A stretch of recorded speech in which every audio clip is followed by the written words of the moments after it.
അസ്സലാമു അലൈക്കും വറഹ്മത്തുള്ളാഹി തആല വബറകാതുഹു. അറബിയമ്മയുടെ പിന്നിലായിക്കൊണ്ട് വരുന്ന ഒരു മഹദി രത്നം. അതെ, അവളെ കണ്ടാൽ തന്നെ എല്ലാവർക്കും അറിയാം ദീനിയായി ജീവിക്കുന്ന ഒരു പെൺകുട്ടിയാണെന്ന്. മാഷാ അല്ലാ, അറബിയും അറബിച്ചുമെല്ലാം അത്ഭുതപ്പെടുന്ന രീതിയിൽ കുഞ്ഞിനെ അറബിയമ്മയാണ് പിടിച്ചിട്ടുള്ളത്. നാഫി ഉസ്താദും തലാലും അജ്മലും ഷാമിലും. അതെ, അവർ വരുന്ന ആ ഒരു മനോഹരമായ കാഴ്ച മുന്നിൽ അറബിയുമ്മ കുഞ്ഞിനെയും എടുത്തുകൊണ്ട് നൂർ ഫാത്തിമ തൊട്ടു പിറകലായിട്ട് അങ്ങനെ ഒതുക്കത്തോടെ നല്ല അച്ചടക്കത്തോടെ നടക്കുന്ന ഒരു പെണ്ണ്. അതെ, ആരായിരിക്കും ആ പെണ്ണ്? എല്ലാവരും അവരെ കാണുവാൻ ആകാംക്ഷയോടെ ഒന്ന് കൊതിച്ചുപോയി. എന്നാൽ നിഖാബിൻ്റെ ആ നെറ്റുള്ള കൺകളുടെ മറവിൽ കൂടി ഒന്ന് അവളുടെ കണ്ണെങ്കിലും കാണുവാൻ പറ്റുമോ എന്ന് എല്ലാവരും ആകാംക്ഷയോടെ നോക്കി. ഇല്ല, അവളുടെ ആ മനോഹരമായ കണ്ണുകളും അവൾ മൂടിയിരിക്കുന്നു. അതെ, അറബിയുമ്മക്കും നാഫി ഉസ്താദിനും അത് തന്നെയാണ് ഇഷ്ടം. അവളുടെ ഭർത്താവായ നാഫി ഉസ്താദിനെ നൂർ ഫാത്തിമയുടെ ഒരു വിരലിൻ്റെ തുമ്പ് പോലും ആരും കാണുന്നത് ഇഷ്ടമല്ല. അത്രക്കും നല്ല രീതിയിലാണ് നൂർ ഫാത്തിമയെ ഉസ്താദ് നോക്കുന്നത്. എന്നാൽ നൂർ ഫാത്തിമക്കും അത് വല്ലാത്തൊരു ഭാഗ്യം തന്നെയാണ്. ഇസ്ലാം ഇത്രമാത്രം വിശുദ്ധമായ മതമാണെന്ന് ഞാൻ അറിഞ്ഞിരുന്നില്ല. അങ്ങനെ അറിഞ്ഞിരുന്നെങ്കിൽ ഞാൻ എന്നേ ഇതിലേക്ക് വരുമായിരുന്നു. അത്രക്കും പവിത്രമായ പരിശുദ്ധമായ മതം. അതെ, ഇസ്ലാമിലേക്ക് വന്നതിന് ശേഷം ഞാൻ എന്താണ് വിഷമം ദുഃഖമെന്ന് അറിഞ്ഞിട്ടില്ല. അത്രയധികം സ്നേഹിക്കുന്ന കുടുംബങ്ങൾ, എൻ്റെ ഭർത്താവ്, അതെ, വെറുതെ ഒന്ന് നുള്ളി നോയിപ്പിക്കുക പോലും ചെയ്യാത്ത ഭർത്താവ്. അതെ, ഒരിക്കലൊരു തെറ്റിദ്ധാരണയുടെ പേരിൽ മനസ്സിന് അല്പം സങ്കടം ഉണ്ടായിരുന്നു ഉസ്താദിന്. അത് സ്വാഭാവികമായിട്ടും എല്ലാവർക്കും ഉണ്ടായിരുന്നല്ലോ.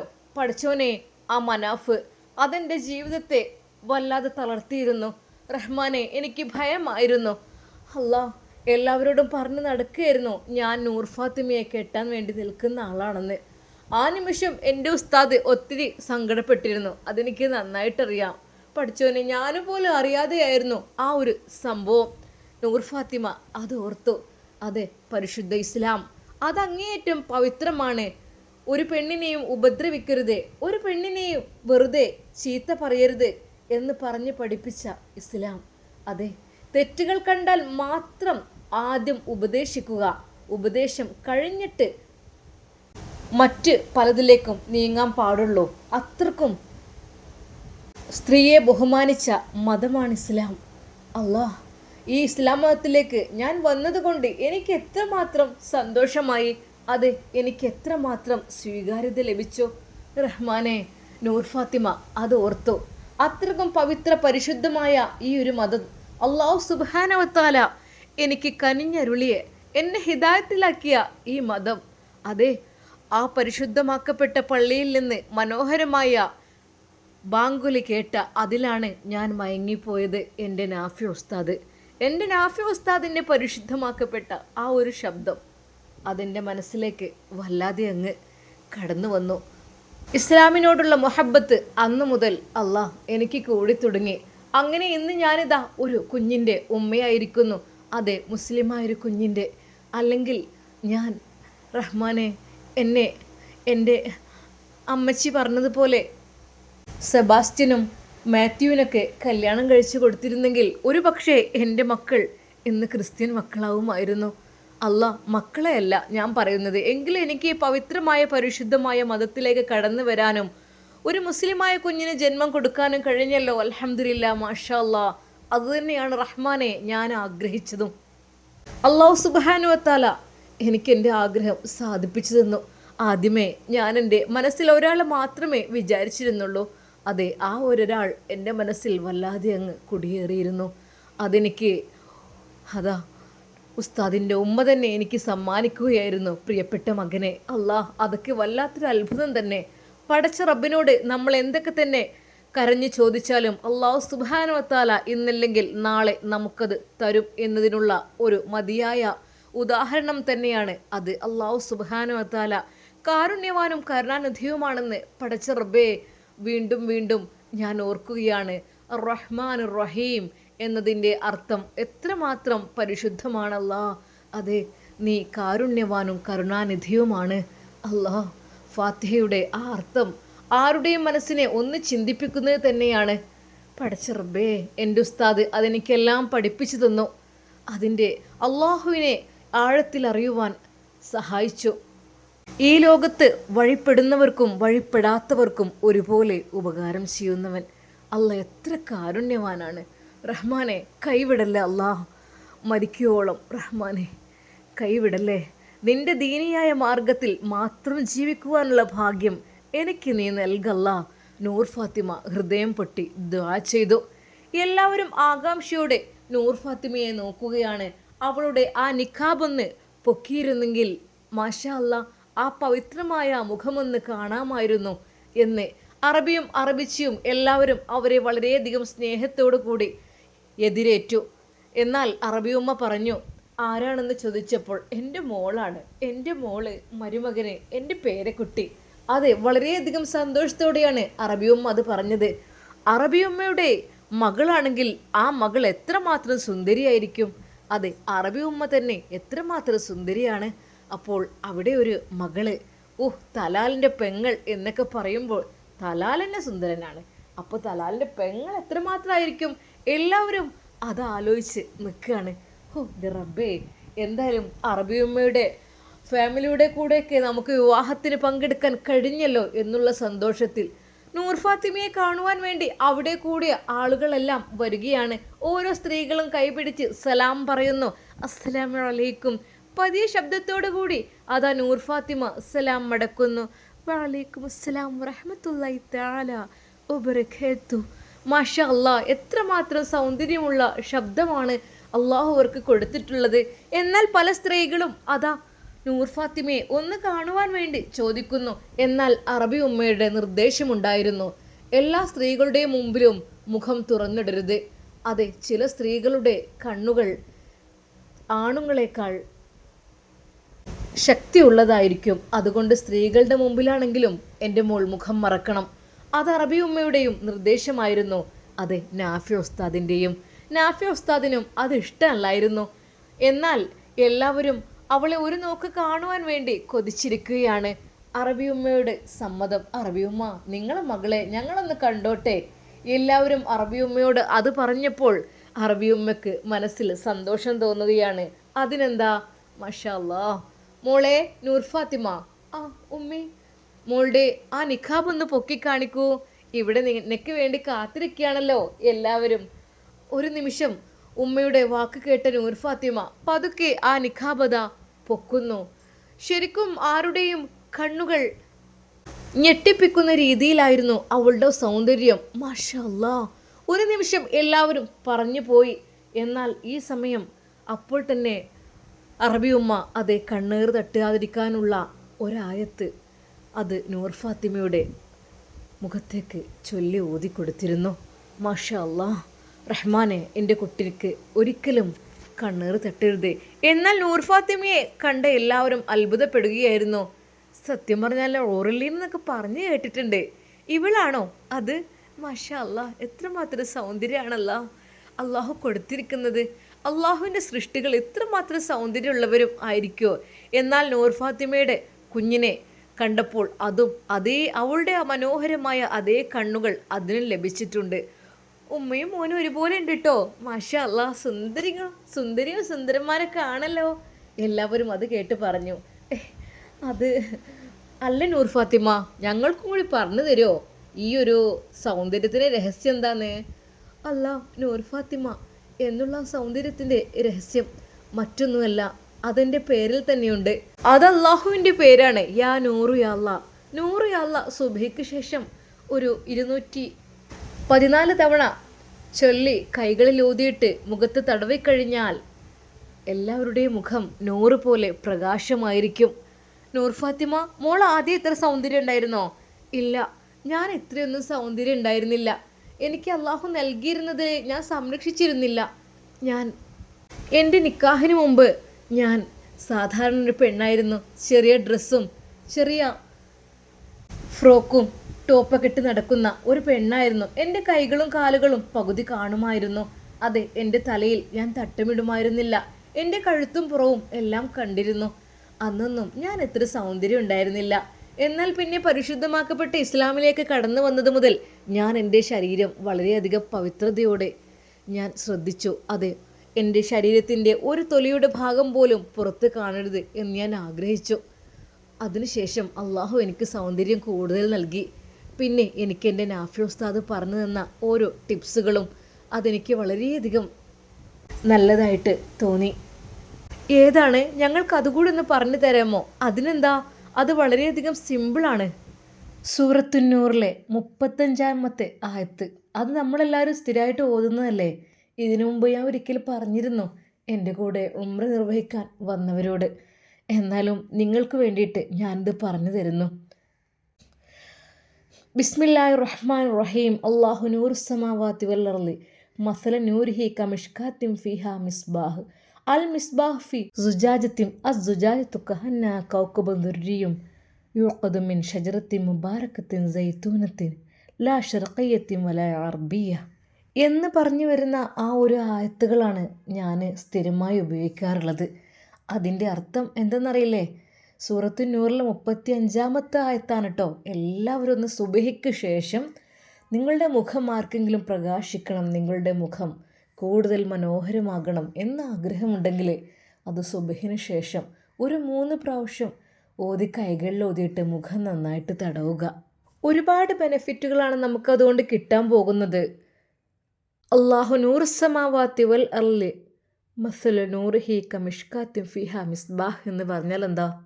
അല്ലാഹ് ഈസ് ലൈറ്റ്. അല്ലാഹു പ്രകാശമാണ്. Allah is light of the heavens and the earth. The parable of his light is as if there were a night and within it a lamp. Lamp എന്ന് പറഞ്ഞാൽ എന്താ? വിളക്ക്, പ്രകാശം. പ്രകാശത്തിന് മേൽ പ്രകാശം എന്നാണ്. അള്ളാഹു നമുക്ക് പ്രകാശം നൽകിയിട്ടുണ്ടെങ്കിൽ അതിൻ്റെ മേൽ ഒന്നും കൂടി പ്രകാശിക്കണം, ഒന്നും കൂടി നല്ല ഭംഗി കൂട്ടണം. Increase me in light, increase me in light, increase me in light. അതാണ് അതിൻ്റെ അർത്ഥം, പ്രകാശത്തിന് മേൽ പ്രകാശം. അതുകൊണ്ടൊക്കെ തന്നെയാണ് അല്ലാഹു സുബ്ഹാനഹു വ തആല എനിക്ക് നൽകിയിട്ടുള്ളത്. ഇതിൻ്റെ ഭർത്താവ് നാഫി ഉസ്താദ് എനിക്ക് പറഞ്ഞു തന്നതാണ്. നിങ്ങളെല്ലാവരും ഇതുപോലെ തഹജ്ജുദിന് ശേഷമൊക്കെ ചെയ്യുകയാണെങ്കിൽ തീർച്ചയായും അല്ലാഹു സുബ്ഹാനഹു വ തആല നിങ്ങൾക്കും സൗന്ദര്യം നൽകും, ഒരുപാട് പ്രകാശിപ്പിക്കും നിങ്ങളുടെ മുഖം ഇൻഷാ അല്ലാഹ്. എല്ലാവരും അത് സന്തോഷത്തോടെ സ്വീകരിച്ചു. വളരെയധികം നന്ദിയുണ്ട് കേട്ടോ, ഇതുപോലുള്ള അറിവ് ഞങ്ങൾക്ക് പറഞ്ഞു തന്നതിൽ. ഞങ്ങൾക്ക് അറിയില്ലായിരുന്നു. അതെന്താ, നമ്മൾ ഖുർആൻ പാരായണം ചെയ്യുന്നവരല്ലേ, പിന്നെ കൂടുതലായിട്ട് ഖുർആനിലേക്ക് നമ്മൾ നോക്കുക. അങ്ങനെ ആയാൽ തന്നെ നമ്മുടെ മുഖത്തിന് പ്രകാശവും കാര്യങ്ങളൊക്കെ കിട്ടും. ഒരുപാട് തവണ 100 യാ അല്ലാഹ് ചൊല്ലുക, അതൊക്കെ തന്നെയാണ് ഏറ്റവും വലിയ ടിപ്സ്. നമ്മൾ ഒരുപാട് ബ്യൂട്ടി പാർലറിലൊന്നും പോയിട്ട് അങ്ങനെയൊന്നും ചെയ്യേണ്ട ആവശ്യമൊന്നുമില്ല. നമുക്ക് അല്ലാഹു സുബ്ഹാനഹു വ തആല ഇതിൽ ഖുർആൻ തന്നെ ഷിഫയാണല്ലോ, എല്ലാത്തിനുള്ളത് അതിലുണ്ട്. അങ്ങനെ ചെയ്താൽ തീർച്ചയായും എല്ലാ അസുഖത്തിനുള്ള മരുന്നും ഖുർആനിലുണ്ട്. നമ്മളത് നോക്കണം, ശ്രദ്ധിക്കണം, ചെയ്യണം, അതേ ഉള്ളൂ ഇൻഷാ അല്ലാഹ്. എല്ലാവർക്കും അല്ലാഹു സുബ്ഹാനഹു വ തആല പ്രകാശം നൽകി അനുഗ്രഹിക്കട്ടെ. നൂർ ഫാത്തിമ അത് പറഞ്ഞപ്പോൾ എല്ലാവരും അവളുടെ കൈ പിടിച്ച് മുത്തുവാൻ വേണ്ടി അങ്ങോട്ട് വന്നു. പെട്ടെന്ന് കുഞ്ഞ് കരച്ചിൽ തുടങ്ങി. അറബിയമ്മ പറഞ്ഞു, കുഞ്ഞ് കരയുന്നുണ്ട് കേട്ടോ, ഇനി കുറച്ച് കഴിഞ്ഞിട്ടാക്കുക, കുറച്ച് പാല് കൊടുത്തോട്ടെ കേട്ടോ, ഇന്നിപ്പോൾ എപ്പോൾ കൊടുത്തതാണാവോ. എന്തൊക്കെ തന്നെയാലും മോളെ നൂറു, ഉമ്മാൻ്റെ മോള് വാ, കുറച്ചിപ്പോൾ വരാട്ടോ. അറബിയമ്മ എല്ലാവരോടും സ്നേഹത്തോടെ അത് പറഞ്ഞു നൂർ ഫാത്തിമയെ ഒരു റൂമിലേക്ക് കൊണ്ടുപോയി. നാഫി ഉസ്താദിനും നൂർ ഫാത്തിമക്കുമായിട്ട് പ്രത്യേകം ഒരു റൂം തന്നെ അവിടെ ഒരുക്കിയിരുന്നു. മോളെ എങ്ങനെയുണ്ടായിരുന്നു യാത്രയൊക്കെ? നിന്നോട് എനിക്ക് സംസാരിക്കാനും സമയം ശരിക്കും കിട്ടിയിട്ടില്ല. ഉമ്മ അൽഹംദുലില്ലാ വളരെയധികം നല്ലതായിരുന്നു. മോളെ വീട്ടിൽ പോയിരുന്നോ? ഞാൻ വീട്ടിൽ തന്നെയായിരുന്നു. മമ്മയുടെയും പപ്പയുടെയും വിശേഷങ്ങളൊക്കെ അൽഹംദുലില്ലാ സുഖമായിട്ട് പോകുന്നു.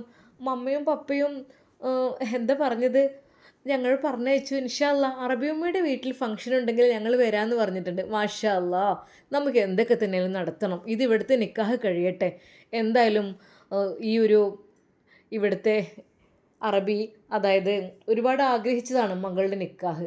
അപ്പോൾ പിന്നെ തീർച്ചയായും ഇൻഷാ അല്ലാ നമുക്ക് നല്ലൊരു രീതിയിൽ ഇവിടെ നിക്കാഹിന് പങ്കെടുത്തിട്ട് നമുക്ക് പിന്നെ അങ്ങോട്ട് പോകാം. എല്ലാവരും അങ്ങോട്ട് ക്ഷണിക്കാം കേട്ടോ.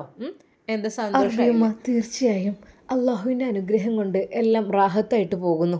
മോൾക്ക് ക്ഷീണം കാണുമല്ലോ, ഒന്ന് വിശ്രമിച്ചോ കേട്ടോ. ഞാൻ നാഫിയെ വിളിക്കാം. അറബിയമ്മ, അത് അതൊന്നും അതെന്താ? ഒന്നുമില്ല, ഞാൻ വിളിക്കാം നാഫിയെ, നിങ്ങളൊന്ന് റെസ്റ്റ് എടുക്ക് കേട്ടോ. അപ്പോൾ തന്നെ അറബിയമ്മ റൂമിൽ നിന്ന് പോയി. മോനെ നാഫിയോ. ആ ഉമ്മ, അത് നൂർ ഫാത്തിമ ആ റൂമിലുണ്ട്, കുഞ്ഞിന് പാല് കൊടുക്കുകയാണ്, മോൻ ചെല്ല്. ആ ഞാൻ പോയിക്കോളാം. അപ്പോഴേക്കും ഫുഡ് ഐറ്റംസ് എല്ലാം റെഡിയായി. അവർക്കുള്ള എല്ലാവരെയും ഫുഡ് കഴിക്കാൻ വിളിച്ചു. ആ മോളെ, എന്നാൽ ഫുഡ് കഴിച്ചിട്ട് റെസ്റ്റ് എടുക്കാം, വരി. ഉമ്മ ഇപ്പോൾ കഴിച്ചല്ലേ ഉള്ളൂ. അത് മോളെ സാരല്ല, ഇവിടെ എത്തിയപ്പോഴേ ഇവരുടെ സ്പെഷ്യലും കാര്യങ്ങളൊക്കെ കഴിക്കാനേ. അങ്ങനെ അത് കുഞ്ഞ് പാൽ കൊടുത്തപ്പോൾ കുഞ്ഞ് വല്ലാത്തൊരു പുഞ്ചിരി. മാഷാ അല്ലാ, എന്തൊരു സുന്ദരനാണ് വാവാ, ഓ എന്തൊരു സുന്ദര കുട്ടപ്പനാണ് എന്ന് പറഞ്ഞ് അറബിയമ്മ അതിനെ വാരിയെടുത്ത് ഒരുപാട് ചുംബിച്ചു. അത് ആ കുഞ്ഞിൻ്റെ കണ്ണുകളും നൂർ ഫാത്തിമയുടെ കണ്ണുകൾ ഒരുപോലെ ഉണ്ട്. മാഷാ അല്ലാ, ഒരു നീല കണ്ണുകളാണ് അവർക്ക് രണ്ടുപേർക്കും പഠിച്ചവൻ കൊടുത്തിട്ടുള്ളത്. അങ്ങനെ അവരതാ എല്ലാവരും ഒരുമിച്ച് ഫുഡ് കഴിക്കുന്നു. നൂർ ഫാത്തിമയെ ഒരു നോക്ക് കാണുവാൻ എല്ലാവരും കൊതിക്കുന്നുണ്ട്. എന്നാൽ നൂർ ഫാത്തിമയുടെ ചരിത്രവും കാര്യങ്ങളൊന്നും ആർക്കും അറിയില്ല. അത് ഒരിക്കൽ പോലും അവിടെ ഒരു ക്രിസ്ത്യാനിയായി ജനിച്ചതാണെന്നും വളർന്നതാണെന്നും പിന്നീട് ഇസ്ലാമിലേക്ക് വന്നതാണെന്നും ഇസ്ലാമിലേക്ക് വന്നതിന് ശേഷം അള്ളാഹുവിനെ മുറുകെ പിടിച്ച് ജീവിച്ചതാണെന്നും ആ കാര്യമൊന്നും ആർക്കും അറിയില്ല. എല്ലാവരും സന്തോഷത്തോടു കൂടി ഭക്ഷണം കഴിച്ചു. മോളെ കഴിക്കിട്ടോ, നൂർ ഫാത്തിമയുടെ അരികിൽ അവിടുത്തെ അറബിച്ച് വന്ന് പറഞ്ഞു. ആ ഉമ്മ, ഞാൻ കഴിക്കുന്നുണ്ട്. നൂർ ഫാത്തിമ എല്ലാവരെയും പരിചയപ്പെട്ടു, നൂർ ഫാത്തിമയെയും. അത് അജ്മൽ സാറിൻ്റെ ഉമ്മ, പെങ്ങള് മുഹ്സിന, അങ്ങനെ എല്ലാവരെയും അവർ സന്തോഷത്തോടെ പരിചയപ്പെട്ട് അവരെല്ലാവരും സംസാരിച്ച് അറബിയമ്മ പെട്ടെന്ന് പറഞ്ഞു. ആ നൂറേ, മോള് പോയി റെസ്റ്റ് എടുക്കുക, കുറച്ച് ഉറക്കക്ഷീണം ഉണ്ടാവുമല്ലോ അല്ലേ? എത്രയൊക്കെ തന്നെ ഫ്ലൈറ്റിൽ ഉറക്കൊക്കെ ഒരു കണക്ക് തന്നെ ആയിരിക്കും. മോനെ നാഫിൾ, മോൻ ചെല്ല്. അറബിയമ്മ അതാ നാഫി ഉസ്താദിനെ പറഞ്ഞേക്കുന്നു. നാഫി ഉസ്താദ് അല്പം നാണത്തോടു കൂടി നൂർ ഫാത്തിമയുടെ റൂമിലേക്ക് കിടന്നു. നൂറേ. ആ എന്താ, നീ ഇവിടെ കണ്ടിട്ടില്ലല്ലോ? ഏയ് ഇല്ല, ആദ്യമായിട്ടാണ്. എല്ലാവർക്കും നല്ല സ്വഭാവം അല്ലേ? നല്ല സ്വഭാവം എല്ലാവരും, മാഷാ അല്ലാ. എനിക്ക് എത്ര കുടുംബങ്ങളുള്ള പോലെ എനിക്ക് തോന്നുകയാണ്. അതെ, അറബിയമ്മയുടെ കുടുംബങ്ങളും അവരുടെ ആളുകളെല്ലാം നമ്മുടെയും ആളുകൾ തന്നെയാണ് കേട്ടോ. എന്താ കുഞ്ഞിന് പാല് കൊടുത്തോ? കൊടുത്തു. അറബിയമ്മ ഒന്ന് റെസ്റ്റ് എടുക്കാൻ വേണ്ടി പറഞ്ഞയച്ചതാണ്. എന്നാൽ റെസ്റ്റ് എടുക്കാം. എന്തേ നൂർ ഫാത്തിമ, നിനക്ക് ക്ഷീണൻ്റെ ഒന്ന് കിടന്നോട്ടോ, ഞാനും ഇതാ കൂടെയുണ്ട്. അങ്ങനെ ഇതാ അവർ രണ്ടുപേരും കുഞ്ഞും അവരുടേതായ ലോകത്തേക്ക് കടന്നു പോകുന്നു. തലാലിൻ്റെ നിക്കാഹിന് വന്ന അവർ ഇത്രയും വലിയൊരു സർപ്രൈസ് തീരെ പ്രതീക്ഷിച്ചില്ല. അതെ, അത്രയധികം ആളുകളുടെ ഇടയിലേക്കാണ് അവർ കടന്നു വന്നത്. മാഷാ അല്ലാ, അൽഹംദുലില്ലാ, നമ്മുടെ നിക്കാഹിനുള്ള ദിവസങ്ങൾ അടുത്തു വന്നു. ഇനി അടുത്തത് മറ്റാരുമല്ല, നമ്മുടെ ഹാദിയുടെ ഉപ്പയും എളാമയുമാണ് വരാൻ നിൽക്കുന്നത്. എന്തൊക്കെ തന്നെയാലും നമുക്കിതിൻ്റെ ബാക്കി ഭാഗം കാത്തിരുന്ന് കാണാം. അതുവരേക്കും എല്ലാവർക്കും അസ്സലാമു അലൈക്കും വറഹ്മത്തുള്ളാഹി തആല വബറകാതുഹു. പ്രിയപ്പെട്ട കൂട്ടുകാരെ, എനിക്ക് ചില കമൻസുകളൊക്കെ വന്നിരുന്നു കേട്ടോ. അതായത് നമ്മൾ മദീനയിൽ പോയാൽ അറബിയമ്മയെ കാണാൻ പറ്റുമോ എന്നൊക്കെ കേട്ടോ. അറബിയമ്മ എന്ന് വെച്ചാൽ മദീനയുടെ, അറബിയമ്മക്ക് വലിയ 2 വീടുകളുണ്ട്. ഒന്ന് മദീനയുടെ അടുത്താണ്, കാരണം എപ്പോഴും റൗള ഷെരീഫിലേക്ക് പോകാൻ വേണ്ടിയിട്ടാണ് അറബിയമ്മ, ഈ ഒരു പഴയ വീടാണത്തെ മദീനയുടെ അടുത്തുള്ളത്. അപ്പോൾ എപ്പോഴും മദീനയിലേക്ക് പോകാൻ വേണ്ടിയിട്ട് അറബിയമ്മ അത് അവിടെ തന്നെ നിൽക്കണം, പുതിയ വീട്ടിലേക്ക് പോകാറില്ല എന്നൊക്കെ അങ്ങനെ പറഞ്ഞിരുന്നല്ലോ. അതൊക്കെ ശരിക്കുള്ള സംഭവം തന്നെയാണ് കേട്ടോ. പിന്നെ തലാൽ എന്ന് പറഞ്ഞാൽ അവർ അറബിയമ്മയുടെ മകൻ തന്നെയാണ്. ഇപ്പം അടുത്ത് പാണക്കാട് ഏറ്റ വന്നിരുന്നല്ലോ അവർ കുറച്ച് മുമ്പേറ്റെ. അപ്പോൾ എന്തൊക്കെ തന്നെയായാലും നമ്മൾ അങ്ങനെ ചോദിക്കുന്നുണ്ട് പലരും. അങ്ങനെ പാവപ്പെട്ട ഒരുപാട് ആളുകൾക്ക് ഹെൽപ്പ് ചെയ്യുന്ന ഒരു അറബിയമ്മയാണ് അത്ര അത് ഉംറക്കൊക്കെ ആരെങ്കിലും മദീനയിലേക്കൊക്കെ വന്നു കഴിഞ്ഞാൽ അവരെ നല്ല രീതിയിൽ സ്വീകരിക്കും, അവർക്കുള്ള ഫുഡ് നൽകും, അവർക്കുള്ള ഭക്ഷണം, റൂം അതൊക്കെ നൽകും എന്നൊക്കെ ഇങ്ങനെ പറഞ്ഞ് കേട്ടിട്ടുണ്ടല്ലോ. അപ്പോൾ അങ്ങനെ ചോദിച്ചിരുന്നിട്ട് അതിന് കാണാൻ പറ്റുമോ എന്തോ അറിയില്ല. അങ്ങനെ അവിടെ അടുത്താണെന്നാണ് അറിയാൻ കഴിഞ്ഞത്. അപ്പോൾ ഇന്നലെ നമ്മുടെ ഒരു സങ്കടകരമായ ഒരു വാർത്ത ഞാൻ പറഞ്ഞിരുന്നല്ലോ. മദീനയ്ക്ക് സമീപം